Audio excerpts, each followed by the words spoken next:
উত্তরের জনপদে বহু জনজাতির বাস। এক একটি জনজাতির সাংস্কৃতিক ঐতিহ্য, পরম্পরা আলাদা আলাদা।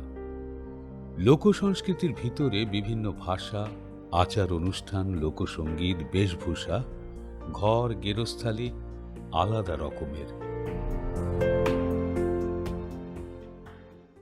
পাহাড়, তরাই, ডুয়ার্সে সমস্ত জনজাতির বসবাস। আগে তারা সংখ্যায় অনেক ছিল, কিন্তু বর্তমানে তারা অনেকেই লুপ্ত প্রায়। যারা এখনও টিকে আছে তাদের সংখ্যাটাও নগণ্য। এরকমই এক জনজাতি ধিমাল। নেপালের পূর্ব তরাই এবং ভারতের পশ্চিমবঙ্গে মূলত নকশালবাড়ি ব্লক এবং আসামে বসবাসকারী একটি অতি ক্ষুদ্র এবং বিপন্ন চীন তিব্বতী জাতিগোষ্ঠী এই ধিমাল। কৃষি নির্ভর এই উপজাতির নিজস্ব ভাষা ও সমৃদ্ধ সংস্কৃতি রয়েছে, তবে বর্তমানে জনসংখ্যা খুবই কম। হিসেব বলছে এই অঞ্চলে 1000 জনের কিছু বেশি ধিমালরা বসবাস করে। তারা কিরাত জনগোষ্ঠীর একটি শাখা হিসেবে পরিচিত। শিলিগুড়ি মহকুমার নকশালবাড়ি ব্লকের কয়েকটি গ্রামে এদের অস্তিত্ব টিকে আছে। এরা ধিমাল ভাষায় কথা বলে, যা तिब्बती बर्मन भाषा परिवारेर अंतर्गत। हमारे जो ये धीमाल ट्राइब है, ये इसी गांव में इंडियन धीमाल पाया जाता है। लगभग हमारे जनसंख्या 1500 जितना पाया जाता है, और कोई भी वर्ल्ड में और कुछ नेपाल में पाए जाते हैं लाइक 20,000 जितना, और इंडियन धीमाल देखने से बस यहाँ पे पाया जाता है। और हमारे जो गांव में लाइक लोग ज़्यादा एग्रीकल्चर में डिपेंड होता है, और यहाँ पे लिटरेसी रेट धीमाल लोगों का बहुत कम है। और यहाँ पे हमारे छोटा सा स्कूल है, केटुकापुर हाई स्कूल, जहाँ पे बच्चे जाते हैं और वहाँ पे पढ़ते हैं, पर उतना ज़्यादा पढ़ नहीं पाते क्योंकि धीमाल का अभी तक ट्राइबल स्टेटस नहीं मिला है, जिसके वजह से हमें उतना ज़्यादा फैसिलिटीज़ नहीं मिलता है जिससे बच्चे लोग और ज़्यादा पढ़ पाए।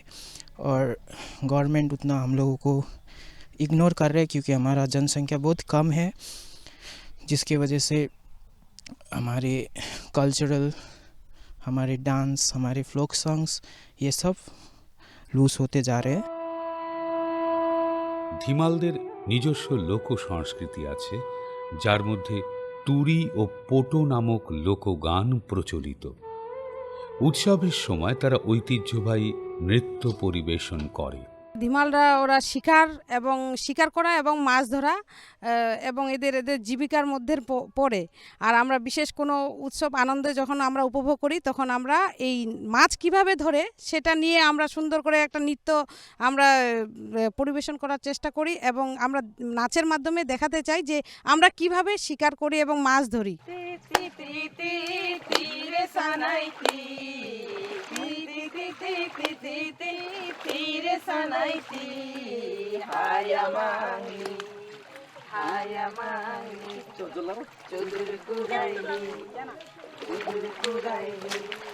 Dimpa dimpa tisure anau dimpa dimpa ti, dimpa dimpa tisure anau dimpa dimpa ti, ti ti ti ti ti ti ti tire sanai ti, ti ti ti ti ti ti ti tire sanai ti, hayamani. ধিমালরা বিশেষ করে আমরা সব দিক দিয়েই পিছনে আছি, এডুকেশনের দিক দিয়ে তো বটেই, এবং আমরা এখনও মানে ট্রাইবেল স্ট্যাটাস আমরা এখনও পাইনি, অথচ আমরা ট্রাইবেল। কিন্তু এটার জন্য অনেক আবেদন করা হয়েছে সরকারের কাছে। আমরা চাই যে আমাদের ট্রাইবেল স্ট্যাটাস মানে আমাদের যাতে তাড়াতাড়ি হয়, এমনকি তাতে ধিমাল বাচ্চারাও অনেক ভালোভাবে উৎসাহিত হবে পড়াশোনার দিক দিয়ে, কারণ এরা অনেক পিছিয়ে আছে। এখন এডুকেশনের ভাগ বিএ পাস এমএ পাস খুবই কম, এবং সরকারি চাকরিও 2-4 জন। আর পুরা অল ওভার ইন্ডিয়াতে আমাদের ধিমাল জনজাতি 1600 থেকে 1700 আছে, বেশি নেই।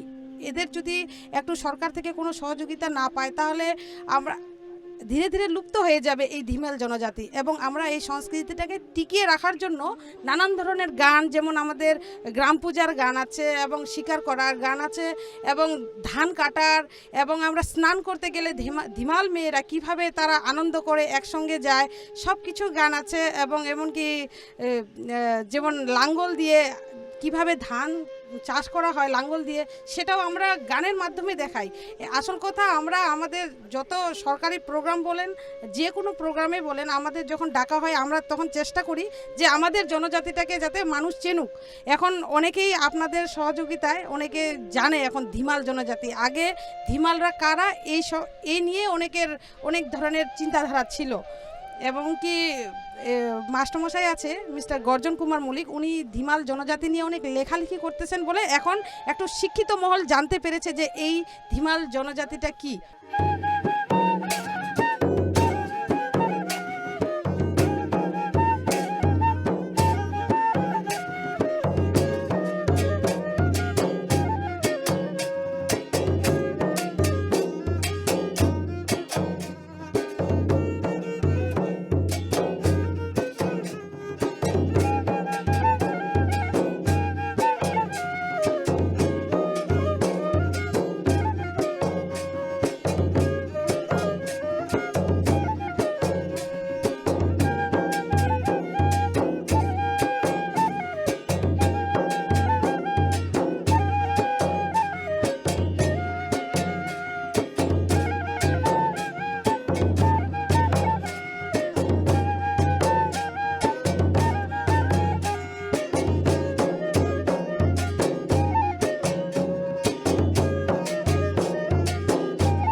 ধিমাল যে জনজাতি আছে, বলতে গেলে ভারতীয় ধিমাল জনজাতি হিসাবে আমাদের ধিমালদের সংখ্যা খুবই কম।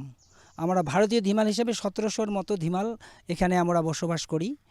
আর এটা এই জনজাতি একটা প্রাচীন জনজাতি।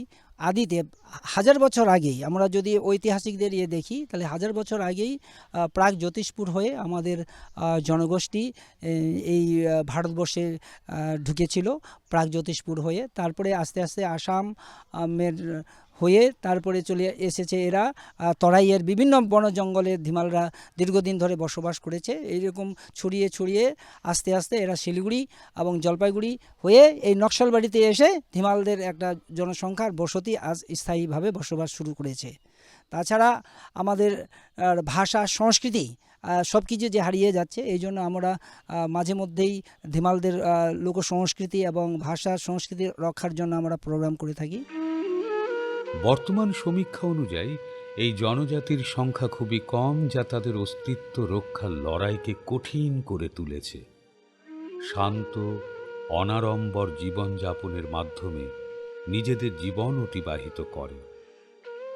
তরাইয়ের বসবাসকারী ধিমালরা নিজেদেরকে রাই, লিম্বু, কোচ জাতির ঘনিষ্ঠ বলে মনে করেন। প্রথাগতভাবে ধিমালরা প্রকৃতির উপাসক। ধিমালদের উপাসনায় কোনো মন্দির বা মূর্তি নেই। ধিমালদের ধর্মকে এক নিরাকার প্রাকৃতিক ধর্ম বলে উল্লেখ করেন গবেষকেরা। আমরা গত 20 সাল থেকে আমরা চেষ্টা করছি ধিমাল কমিউনিটিকে আরও ডেভেলপ করার। আমরা রিসেন্টলি 30-31-1 আমরা ওয়ার্কশপের মাধ্যমে ধিমাল জনজাতির রেয়ার ড্যান্স, যেটা বিলুপ্ত হতে চলেছে প্রায়, সেটাকে আমরা যাতে আরও নিউ জেনারেশন যাতে এটা শিখতে পারে তার কর্মশালা আমরা চালিয়ে যাচ্ছি। এবং কর্মশালা শেখার পরে তারা প্রেজেন্ট করবে অ্যাজ এ স্টেজে, তারা মানে কীভাবে শিখলো। এতে গর্জনবাবু খুব আমাদের সহায়তা করেছে। এছাড়াও এদের এরা নেপাল থেকে, বহু বছর আগে নেপাল থেকে এরা এখানে এসছেন। এই কমিউনিটি খুব প্রায় বিলুপ্ত হতে চলেছে। তো আমরা চেষ্টা করছি এটা আরও যাতে নিউ জেনারেশন আরও জানতে পারে। এই যে ড্যান্সটা, এই যে নৃত্যটা, এটা খুব রেয়ার হয়ে পড়েছে এখন। ডিজিটাল ইন্ডিয়ার যুগে যাতে এই ছোট শিল্পীরা শিখে তাদের জনজাতিকে আরও ডেভেলপ করতে পারে, সে আমরা এই প্রচেষ্টা চালিয়ে যাচ্ছি।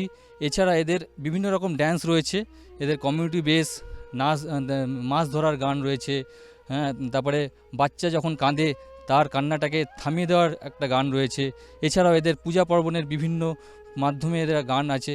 এদের স্টেপগুলোকে আমরা নিউ জেনারেশনকে ধরিয়ে দেওয়ার চেষ্টা করছি, যাতে কামিং জেনারেশন এটা আরও জানতে পারে, ধিমাল কমিউনিটির ড্যান্স ফর্মগুলো আরও শিখতে পারে। এছাড়াও এদের বিভিন্ন রকম ট্রাইবাল ফুড রয়েছে। এরা এইভাবে এরা জীবনযাপন করে। এদের প্র্যাকটিক্যাল জীবনযাপন খুবই কষ্টের। এরা ডেলি বেসে এরা কাজ করে, হ্যাঁ, এরা বিভিন্ন রকম চাষবাস করে দিনমজুরি করে এরা জীবনযাপন চালায় বর্তমানে। এটা যারা আরও যাতে ডেভেলপ হয়, হ্যাঁ, এরা যাতে আনন্দের মধ্যে থাকে, এই আমাদের প্রচেষ্টা। ভারত সরকার বিভিন্ন জনজাতিকে সংরক্ষণ করার জন্য সবসময় সদর্থক ভূমিকা পালন করে। তাদের সংস্কৃতিকে বাঁচিয়ে রাখার জন্য আর্থিক সহায়তা প্রদান করে থাকে। সম্প্রতি নকশালবাড়িতে আয়োজিত মিনিস্ট্রি অফ কালচারের আর্থিক সহযোগিতায় traditional Dhimal community dance festival অনুষ্ঠিত হল। তাদের নৃত্যকে সাধারণের কাছে পৌঁছে দেওয়ার জন্য এবং সাধারণ মানুষ ধিমালদের সংস্কৃতিকে চিনুক, তাদের নৃত্য देखुक এই आवेदन छिलो এই অনুষ্ঠানের। हिमाल पनि एउटा कम्युनिटी छ, हाम्रो भारतवर्षमा बस्छ, एउटा पिछडिएको एउटा ट्राइब हो, जनजाति हो भन्ने कुन एउटा माग र यो एसटी कम्युनिटीमा चाहिँ उहाँहरूलाई चाहिँ हामीले दर्ता गर्नुपर्छ र यो मान्यता पाउनुपर्छ भन्ने जुन उहाँहरूको अहम प्रयास। म यही चाहन्छु कि जति पनि हाम्रो आज जुन जति पनि दूरसञ्चारको माध्यममा जति पनि सोसियल मिडिया उपस्थित हाम्रो बिचमा हुनुहुन्छ, जति पनि मिडियाका हाम्रो दाजुभाइहरू र म देख्दैछु दूरदर्शन पनि हाम्रो बिचमा हुनुहुन्छ, त्यो एउटा नेसनल लेभल इस्यु हो यो र हामी सबै लाग्यौँ भन्ने मलाई लाग्छ कि हामी यो चिज बेसी हेर्नुहोस्, असम्भव भनेको चिज केही पनि छैन र नामुमकिन भन्ने चिज पनि केही पनि छैन। कोसिस जारी राख्नुपर्छ। हिजो अस्तिसम्म हामी धिमाल त भन्थ्यौँ, तर हामी के लाग्थ्यो भने राजवंशी कम्युनिटीकै एउटा कुनै पार्ट हो भनेर सम्झिन्छु। तर आफ्टर यो त डिफ्रेन्ट रहेछ भनेर कसरी हामीले जान्नु पायौँ त भन्दाखेरि हामीलाई पनि थाहा थिएन। यसरी नै तपाईँहरूले जुन कार्यक्रम गरेर यो जति पनि आफ्नो संस्कृति झल्काउँदै हुनुहुन्छ, यसले एउटा मेसेज जान्छ कि एउटा कम्युनिटी छ जसको नाम धिमाल हो। हामी धिमाल भन्न हामी त पहिला सुनेको मात्रै थियौँ, तर यसमा के छ भन्दाखेरि यसरी हामीहरूले अब जमाइत हामीले गऱ्यौँ, कार्यक्रम गऱ्यौँ भने हामीले संसारलाई जनाउन सक्छौँ कि हामी के हौँ। त यसको लागि म अरू पनि वक्ताहरू धेरैजना हुनुहुन्छ हाम्रो बिचमा र म यही शुभकामना र शुभेच्छा दिन चाहन्छु र भारत सरकारको अधिनियमको आधारमा यो कम्युनिटीले चाहिँ जुन चाहिँ एउटा आज चिनारी जुन पाउनुपर्ने जति चाँडो शीघ्र उहाँहरूलाई चाहिँ यो चिज प्राप्त होस् भन्दै यही शुभकामना दिँदै म मेरो शब्द यिनै राख्न चाहन्छु। धन्यवाद। म के भन्न चाहन्छु भने हामी मेचीको तीरमा बस्छौँ। हाम्रो यहाँको एउटा इतिहास छ, हाम्रो नक्सलबाडीको एउटा इतिहास छ कि हामी यहाँ विभिन्न जनजाति, धिमाल भयो, नेपाली भयो, नेपालीमा पनि विभिन्न जनजातिहरू छौँ। त्यसरी नै हाम्रो आदिवासी, मेचे, कोचे, विभिन्न मुस्लिम, हिन्दू, बेङ्गोली सब प्रकारको जनजाति हामी यो इलाकामा बस्छौँ र त्यसै बिचमा हाम्रो एउटा धिमाल समुदाय हाम्रो यो मेचीको तीरमा हामी छौँ र यो कुरालाई तपाईँहरूले दर्शाउनको लागि हाम्रो गर्जन सरको माध्यमबाट हाम्रो युवा भाइहरू यहाँ छन्। जस्तै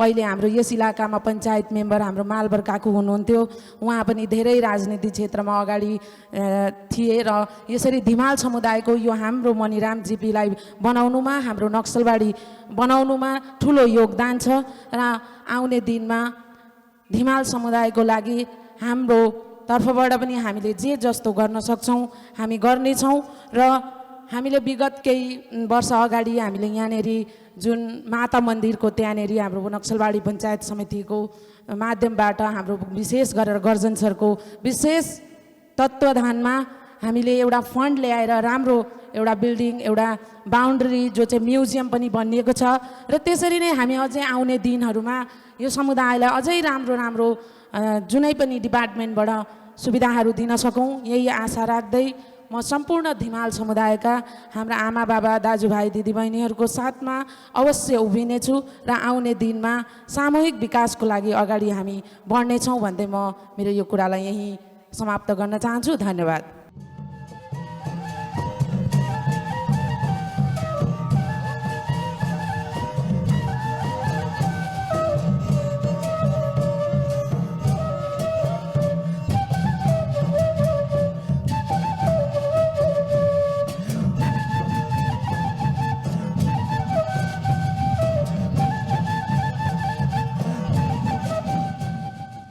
আমার নাম স্বামী প্রভানন্দ। আমি ওম শ্রী রামকৃষ্ণ যোগাশ্রম সোসাইটির সম্পাদক। আশ্রমটি আজ 20 বছর থেকে এখানে তৈরি হয়েছে। একদম গ্রামের ভিতরে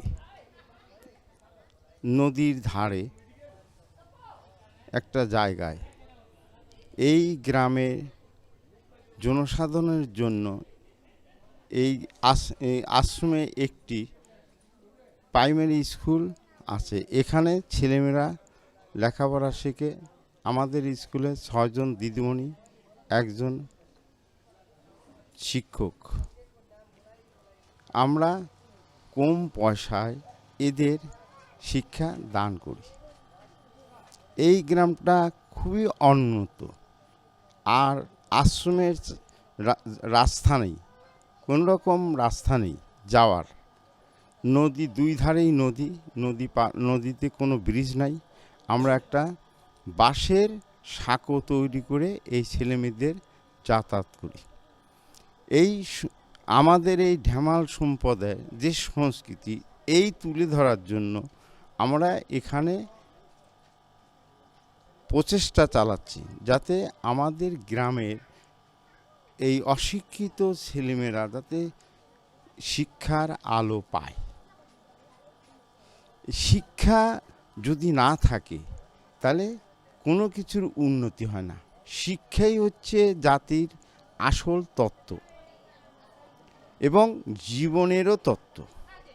জীবনকে উন্নত করতে গেলে একমাত্র শিক্ষার দ্বারাই জীবনকে উন্নত করা যায়। এই জন্য বিশেষভাবে আমরা চেষ্টা করছি যাতে জনসাধারণের কাছে আমাদের শিক্ষার আলো পৌঁছে দিতে পারি। এখন লায়ন্স ক্লাব থেকে আমাদের এই গ্রামে সর্বপ্রথম এই ব্লাড ডোনেশন ক্যাম্প করার জন্য তারা এসেছেন তত দূর থেকে, শিলিগুড়ি থেকে। ওনারাও কিছু বক্তব্য রাখার জন্য ওনাদেরকে পক্ষ থেকে আমি অনুরোধ করছি। আমরা শিলিগুড়ি থেকে আসছি, লায়ন্স ক্লাব অফ সহযোগ।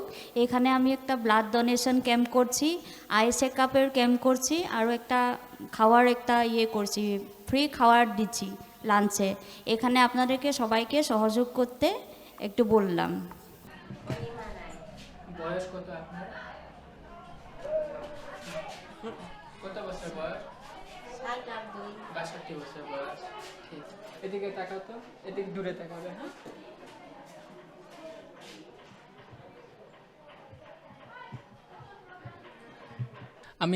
আমরা আজকে Siliguri greater Lions eye hospital থেকে এখানে ক্যাম্প হয়েছে। এখানে আজকে আমরা এসে প্রচুর পেশেন্ট এসেছে, ভালো লাগলো। 53টা পেশেন্ট হয়েছে। আমরা এখানে পেশেন্টকে ছানি পেশেন্ট দেখলাম এবং টেরিজিয়াম পেশেন্ট দেখলাম, অ্যান্ড ডিসিটি পেশেন্ট দেখলাম। এদেরকে আমরা কাউন্সিলিং করলাম, যে এদেরকে হসপিটালে যেতে বললাম, যে ওখানে ফ্রিতে অপারেশন হয়, টাকা দিয়ে অপারেশন হয়। যাদের ফ্রিতে করাতে চায় তাদের ফ্রিতেও হবে, যাদের টাকা দিয়ে করাতে চায় টাকা দিয়ে হবে। আমাদের এখানে আজকে আসার উদ্দেশ্যটা হলো, এটা হচ্ছে একটা আমাদের নকশালবাড়ি এরিয়া, আপনারা নিশ্চয়ই শুনেছেন। এটা নকশালবাড়ি এরিয়াতে আমরা হচ্ছে ধিমাল যে আমাদের জনজাতি আছে সেই জনজাতির মধ্যে আমাদের লায়ন্স ক্লাব থেকে একটা উদ্যোগ নেওয়া হয়েছে যে এটাকে আমরা মানে এই জাতিটাকে আমরা সামনে এগিয়ে নিয়ে যাব, যে এই জাতিটা পিছিয়ে আছে, যে এদের মধ্যে আমাদের একটা অ্যাওয়ারনেস তৈরি করা, যে আমরা বোঝাতে পারছি কি না যে এই যে ব্লাড আমরা কালেকশন করতে এসেছি লায়ন্স ক্লাবের তরফ থেকে, যে আমরা এই ব্লাডটা কালেকশন ওদের থেকে করতে পারবো কি না, যে এত আমরা যে অ্যাওয়ারনেস আমাদের ওদের ভেতরে যে অভাবটা, সেই অভাবটা আমরা চেষ্টা করছি যে ওদের ভেতর থেকে যাতে আগে সামনে এগিয়ে যেতে পারে, যে পরবর্তীকালে ওরা যেন এই জিনিসটাকে ওরা বুঝতে পারে যে ব্লাড দেওয়াটা কতটা জরুরি।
নমস্কার, আমার নাম সঞ্জীব মল্লিক, আমার বাবার নাম পরেশ মল্লিক, মায়ের নাম কিরণেশ্বরী মল্লিক। আমার বাবা মা এখানের, দাদুরাও আমাদের এখানে, আমিও এই গ্রামে জন্ম, কেটুকাপুর জোতে।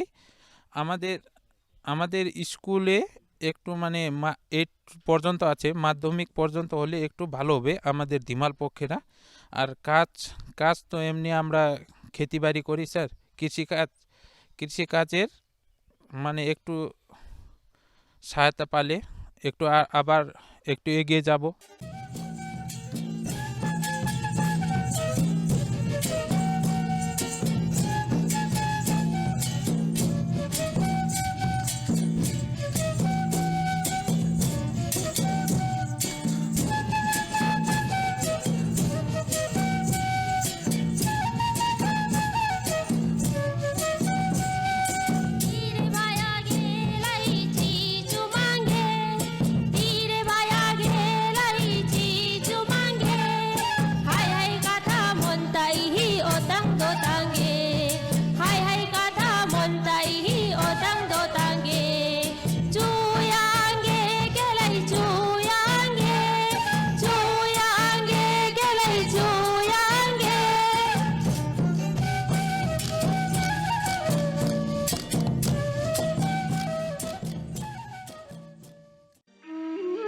এই ধিমাল উপজাতির সংরক্ষণ দরকার, তাদের বৈচিত্র্যকে তুলে ধরা দরকার। বিভিন্নভাবে চেষ্টা চলছে। বেঁচে থাকুক ধিমাল উপজাতি তাদের সমস্ত বৈশিষ্ট্য নিয়ে।